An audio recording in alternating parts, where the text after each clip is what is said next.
নমস্কার, সুমতির হেসেলে সবাইকে আরো একবার স্বাগত।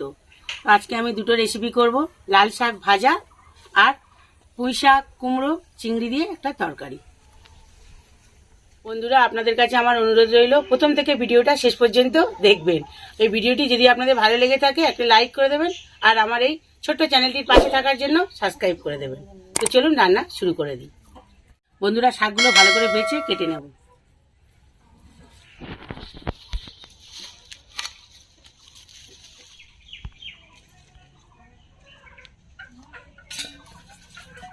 চিংড়ি দিয়ে কুমড়ো পুঁই শাক হবে, তাই এবার আমি পুঁই শাকটা কেটে নেব।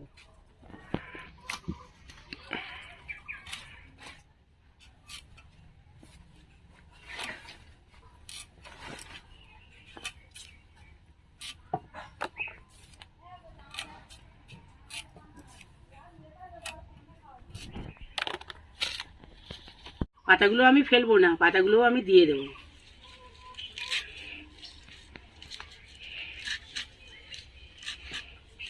এবার আমি কুমড়োটাকে কেটে নেব।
তো বন্ধুরা, চিংড়ি দিয়ে কুমড়ো পুঁই শাক রান্না করবো, তাই চিংড়িটা ভাজা করব। আমি নুন হলুদ মাখিয়ে নেব।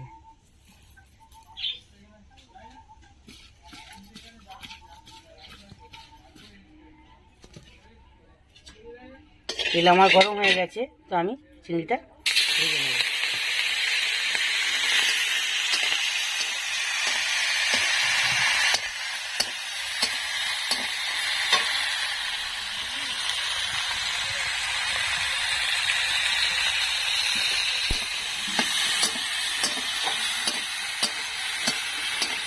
বন্ধুরা, চিংড়ি আমার ভাজা হয়ে গেছে, এবার আমি চিংড়িটাকে তুলে নেব।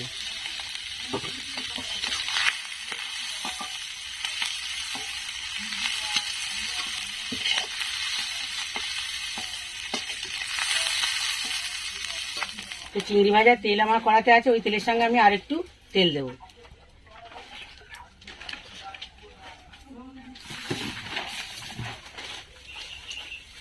এবার আমি সবজিগুলো দিয়ে দেবো।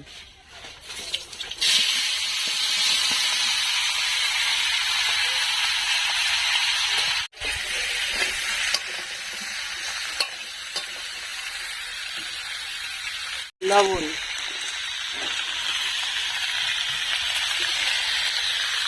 হলুদ,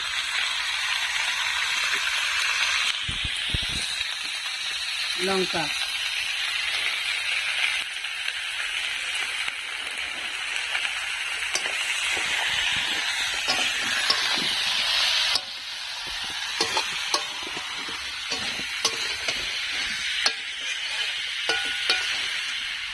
এবার আমি কিছুক্ষণের জন্য ঢাকা দেবো।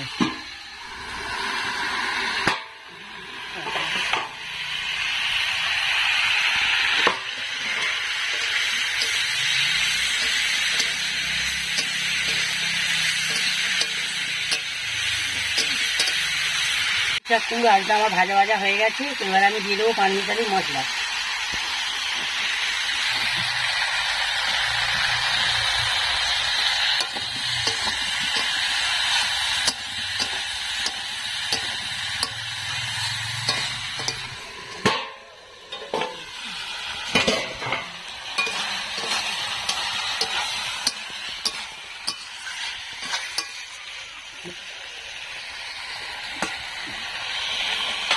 বন্ধুরা আমি এখনো তরকারিতে জল দিইনি, তো আমার একটু ডাঁটাটা একটু সিদ্ধ হতে বাকি আছে, তাই আমি এখানে একটু দিয়ে দেবো জল, অল্প করেই দেবো একটু জল।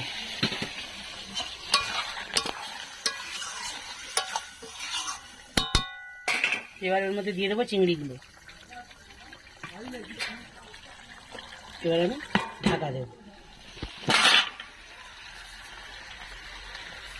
এর জন্য দিয়ে দেবো চিনি।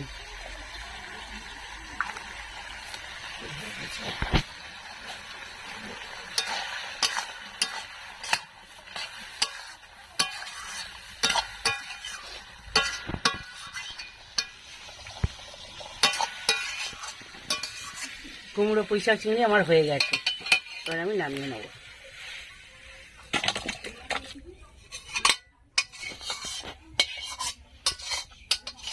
লাল শাক ভাজবো, তাই আমি দিয়ে দেবো কড়াই, দিয়ে দেবো তেল।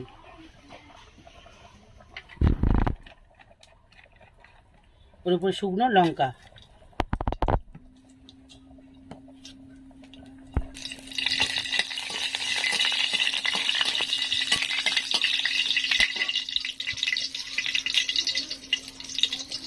এবার আমি লাল শাকটা দিয়ে দেবো।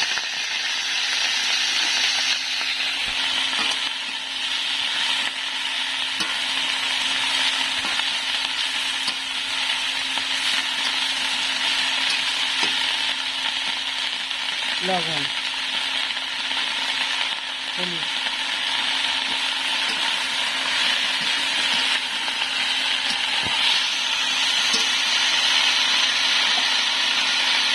দিয়ে দেবো ঢাকা।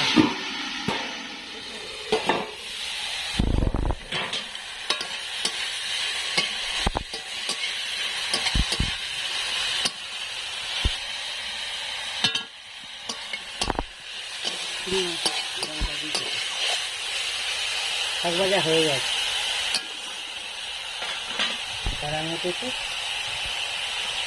কুমড়ার শাক ভাজা আমার হয়ে গেছে, ওতে আমি আমার দিয়ে দেবো একটু পোস্ত।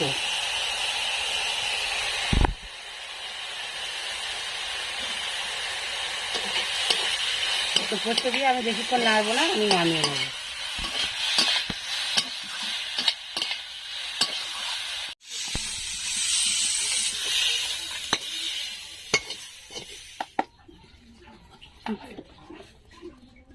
বন্ধুরা অতিরিক্ত গরম হচ্ছে, খুব গরম হচ্ছে, তো আমি ভিডিওটা এখানেই শেষ করছি।